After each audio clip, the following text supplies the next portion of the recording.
السلام علیکم ورحمۃ اللہ وبرکاتہ۔ دوستو، ہمارے یوٹیوب چینل رابعہ خان کو سبسکرائب کریں، بیل آئیکن دبائیں تاکہ آنے والی ویڈیوز آپ لوگوں کو بآسانی مل سکے۔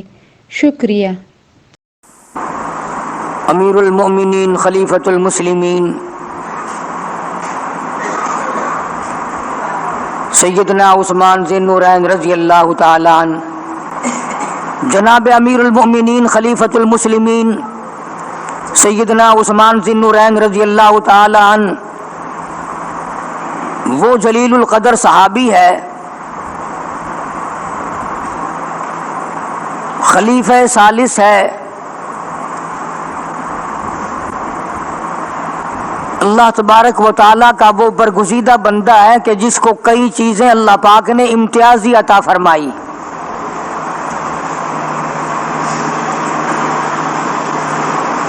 مدنی کریم صلی اللہ علیہ وسلم سے قریبی رشتہ داری ہے،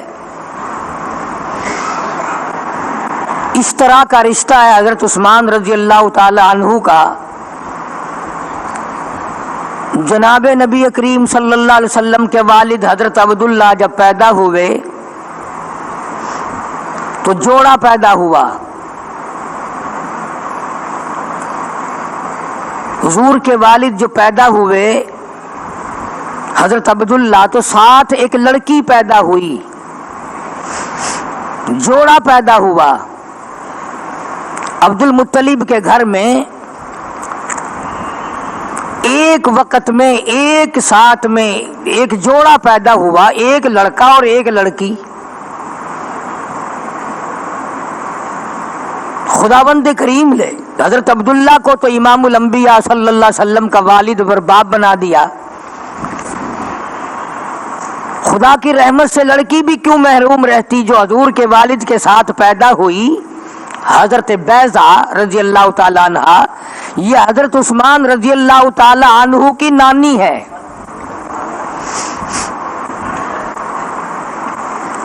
بڑا قریب کا رشتہ ہے حضرت عثمان رضی اللہ تعالی عنہ کا، حضور صلی اللہ علیہ وسلم سے بہت قریب کا رشتہ ہے۔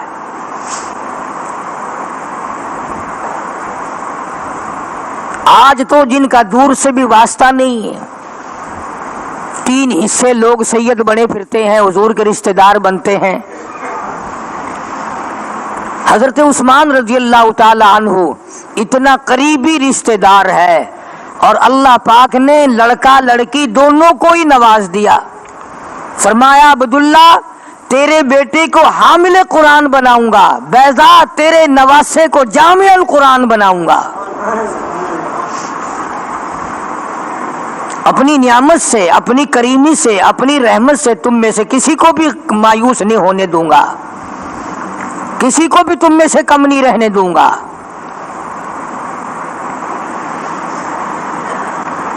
اس سے بڑھ کر کیا رشتہ ہوگا؟ پیدائشی رشتے، ماں باپ کے رشتے تو تھے ہی۔ حضرت بیضہ کا والد بھی حضرت عبد المطلب، اور حضرت عبداللہ کے والد بھی حضرت عبد المطلب، تو قریب کا رشتہ ہے حضرت عثمان رضی اللہ تعالی عنہ کا حضور کریم صلی اللہ علیہ وسلم کی ذات اقدس سے۔ پھر عثمان مکے کے مشہور تاجر امیر آدمی، اور جس نے دیر نہیں لگائی اسلام قبول کرنے کے معاملے میں،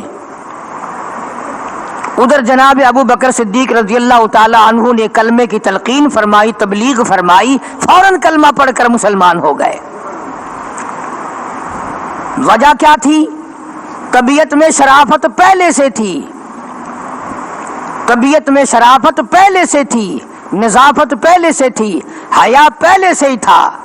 چنانچہ حضرت عثمان رضی اللہ تعالیٰ عنہ فرماتے ہیں کہ میں اچھا بھلا جوان تھا جب ایمان لایا، اور میں نے کلمہ پڑھا حضور کریم صلی اللہ علیہ وسلم کی ذات اقدس پہ، مگر قسم کھا کے فرماتے ہیں کہ نہ ایمان لانے سے پہلے اور نہ ایمان لانے کے بعد میں قسم کھاتا ہوں میری زبان سے ساری عمر میں کبھی جھوٹ نہیں نکلا۔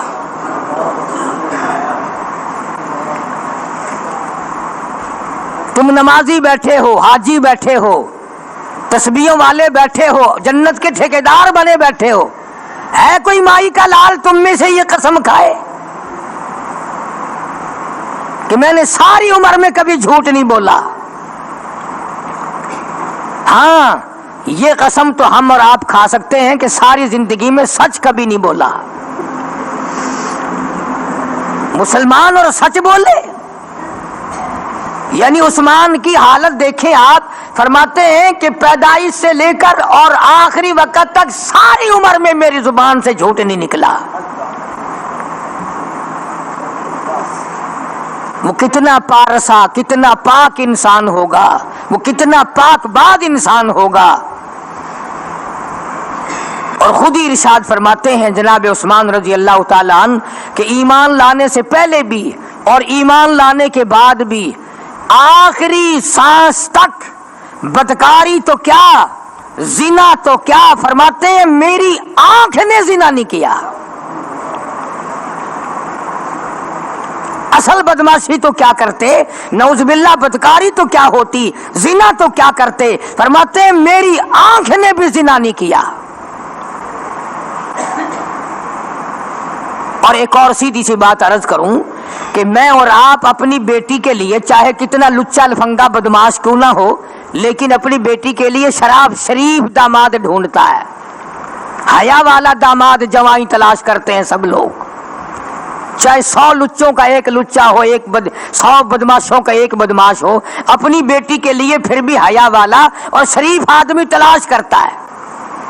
تو ہم تو اتنے سیانے کہ اپنی بچیوں کے لیے شریف آدمی ڈھونڈتے ہیں. اور نعوذ باللہ محمد عربی صلی اللہ علیہ وسلم جو خدا کے حکم اور خدا کی اجازت کے بغیر سانس بھی نہیں لیتے. میرا ایمان ہے سرکار نے جو 2 بیٹیاں دی اللہ سے پوچھ کے دی. تم اپنی بیٹی کا رشتہ دو گے مامے سے پوچھ کر، تم اپنی بیٹی کا رشتہ دو گے ساس سے پوچھ کر، تم اپنی بیٹی کا رشتہ دو گے ساورے سے پوچھ کر، سالے سے پوچھ کر، رشتہ داروں سے پوچھ کر، بھائی سے مشورہ کر کے، بیوی سے مشورہ کر کے. اور کالی کملی والے نے عثمان کو بیٹیاں دی خدا سے پوچھ کر.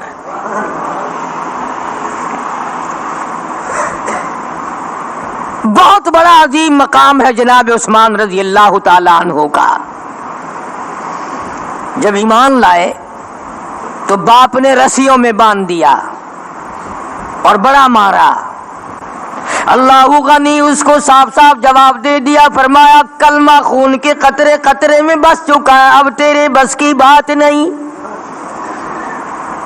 اب یہ کلمہ مجھ سے ہٹانا، میرے دل سے نکالنا، یہ تیرے بس کی بات نہیں. مارنے کے اگر تیرا پروگرام ہے تو مارتا تھک جائے گا، میں مار کھاتا نہ تھکوں گا. اتنا شریف انسان، اتنا پاک باد انسان، اتنا شرافت والا انسان خود قسم کھا کے فرماتے ہیں ساری زندگی میں، ساری عمر میں، ساری حیاتی میں، تمام کی تمام زندگی میں، اسلام لانے سے پہلے بھی بعد میں بھی، فرمایا چھپے ہوئے بند غسل خانے میں بھی کبھی بغیر کپڑے کے میں نے غسل نہیں کیا.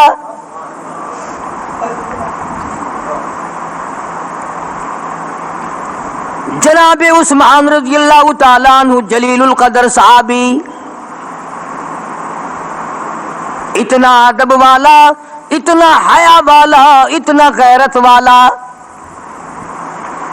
جناب نبی کریم صلی اللہ تعالی علیہ وسلم تشریف فرمائے.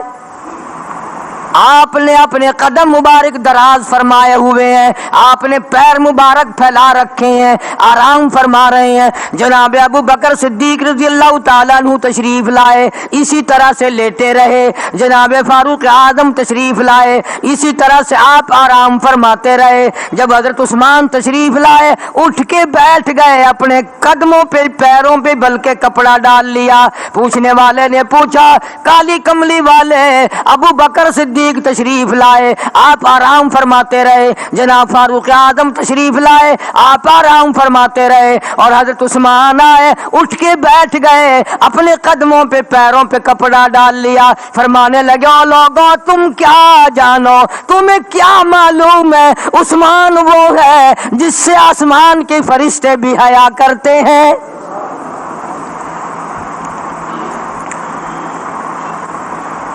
جس عثمان کا فرشتے بھی حیا کرتے ہیں میں ادب کیوں نہ کروں.